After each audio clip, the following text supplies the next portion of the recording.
Close reading is a way of looking not only at what a poem says, but how it's said.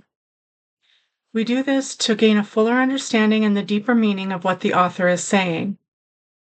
It is a process by which we take a closer look at words and the arrangement of these words unlocks secrets of the poem. We look for things like imagery, tone, metaphor, stanzas, rhythm, connotations, and contexts, etc. The goal is that we observe, interpret, analyze, and then share what we learn about poetry using close reading. Now let's do a careful reading of God's Grandeur, sonnet by Gerard, Manley, Hopkins. God's Grandeur. The world is charged with the grandeur of God. It will flame out like shining from shook foil. It gathers to a greatness like the ooze of oil, crushed. Why do men then now not wreck his rod? Generations have trod, and all is seared with trade, bleared, smeared with toil. And wears man smudge, and shares man's smell, the soil is bare now, nor can foot feel being shod. And for all this, nature is never spent. There lives the dearest freshness deep down things, and though the last lights of the black west went, O morning at the brown brink eastward springs, because the Holy Ghost over the bent world broods with warm breast and with broad wing. We can read this poem lightly, take in the words that are there, then move on.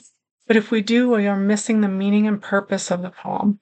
Instead, we can go back, read it again, and look for elements of the poem that give us clues as to what the message intended.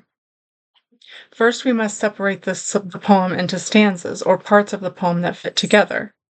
The paragraphs, like paragraphs in prose. A stanza contains one idea and separates the parts of the poem into palatable bites. An example of a stanza in God's Grandeur is, crushed, why do men thou now not wreck his rod? That is one stanza. The rhythm of God's Grandeur is admittedly different than a traditional sonnet, which was common for Hopkins in his poetry. The poem begins traditionally, but Hopkins soon veers off into his own rhythm and meter. Let's now look at the imagery we find in God's Grandeur, starting with the first two lines, or the first stanza. The world is charged with the grandeur of God. It will flame out like shining from shook foil. At the very beginning of the poem, we see the world is charged like electricity, full and powerful with the grandeur of God. It is like shook foil, adding an active, vibrant, and loud and bright element to this presence of God, which by this description animates and permeates the world. In the next two lines we read, it gathers to a greatness like the ooze of oil, crushed. Why do men then now not wreck his rod? Hopkins is saying that just as nature blossoms as seemingly unstoppable as the ooze of oil, it is crushed by man, and Hopkins asks why men do not recognize God's presence and power in nature. Next, in the third stanza, we read, generations have trod, and all is seared with trade, bleared, smeared with toil. And wears man's smudge and shares man's smell. The soil is bare now, nor can foot feel, being shod.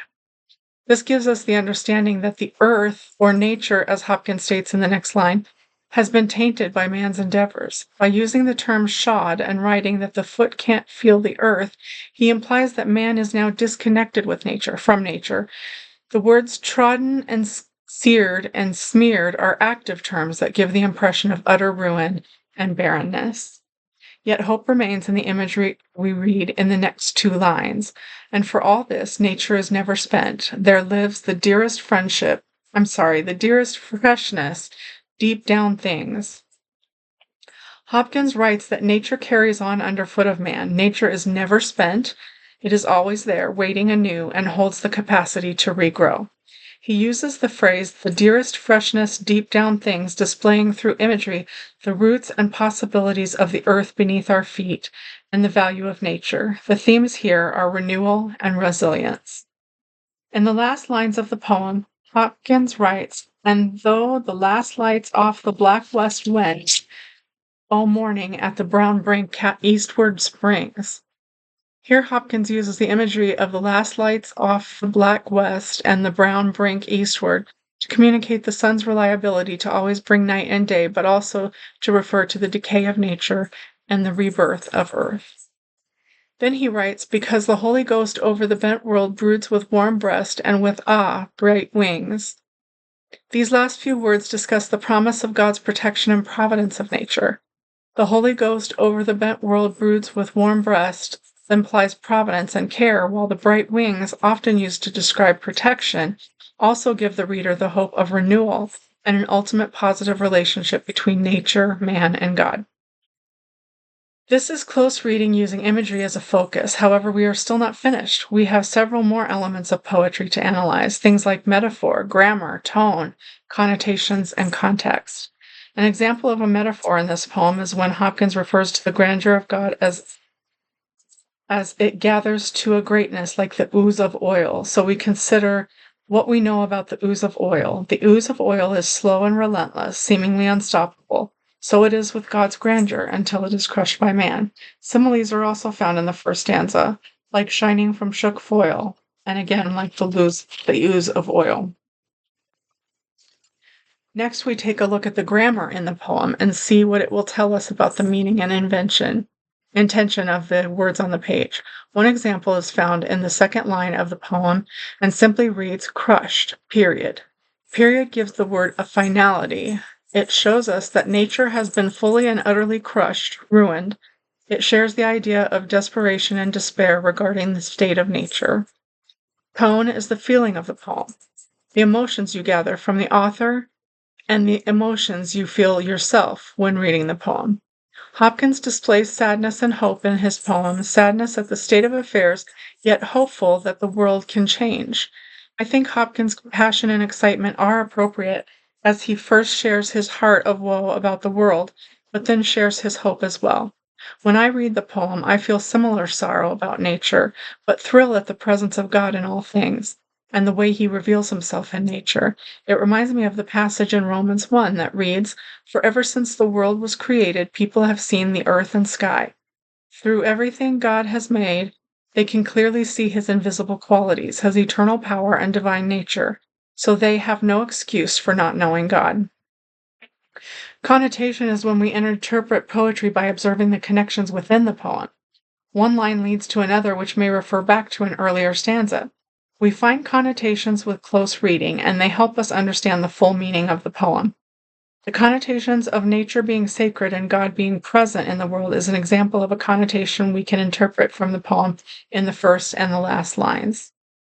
Lastly, context helps us examine the poem through close reading because it is always important to know the history of the poem and what was going on in the world at the time it was written.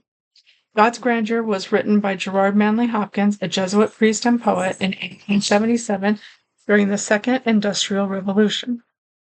However, his work wasn't published until 30 years after his death in 1889. At the time of the Second Industrial Revolution, advances in technology such as railroads, electricity, and factories were flourishing, but all this growth was, indeed, crushing nature under its boots. Hopkins' poem was written in response to William Wordsworth's poem entitled "The World is Too Much with Us," where Wordsworth belittles the ability of nature to renew after its treatment by man, and an atheist leaves God completely out of the equation. Hopkins disagrees vehemently with Wordsworth in the presence of God in the world, especially in nature, and in nature's ability to rise triumphantly and even create a symbiotic relationship with man in the process. God's grandeur looks simple and short at first, but as we take a closer look, we discover a treasure trove of themes such as God, nature, and man. We see how Hopkins presented an argument for the presence of God in our world, the destructiveness of man, the possibility of the salvation of nature, and the ultimate hope in the reconciliation between nature, man, and consummately God. My argument for the meaning of Hopkins' poem God's Grandeur is that the sorrow over the loss of nature under the foot of man and man's loss of awareness, that there is even a separation occurring. Further, the enduring power of nature and the possibility of rebirth, as well as reconciliation between man, nature, and God, is the ultimate message from Hopkins to Wordsworth and the world, a message of hope for the future.